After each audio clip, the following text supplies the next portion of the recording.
একটি নতুন সংবিধানের ডাক এলো পাহাড় ঘেরা বান্দরবান থেকে। শনিবার রাতে জাতীয় নাগরিক পার্টির নেতাকর্মীরা মিছিল শেষে বান্দরবান প্রেস ক্লাব চত্বরে পথসভা করেন। সভায় এনসিপির আহ্বায়ক নাহিদ ইসলাম বলেন, বাংলাদেশ শুধু বাঙালিদের নয়, এই রাষ্ট্র বহু জাতি গোষ্ঠী, ভাষা ও সংস্কৃতির মিলনভূমি। তাই চাই নতুন রাষ্ট্র ব্যবস্থা, চাই নতুন সংবিধান।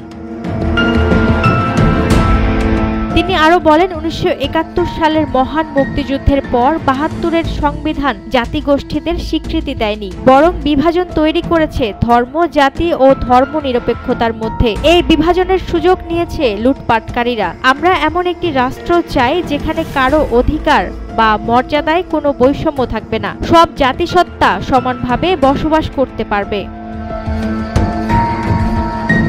চকরিয়ায় এনসিপির মঞ্চ ভাঙচুরের ঘটনাও উঠে আসে তার বক্তব্যে। তিনি বলেন, এটা একটি দলের পরিচয়ই হয়েছে। যে ফ্যাসিবাদী শাসন ব্যবস্থার বিরুদ্ধে জনগণ অভ্যুত্থান ঘটিয়েছে, সেটাই আবার ফিরিয়ে আনার চেষ্টা চলছে।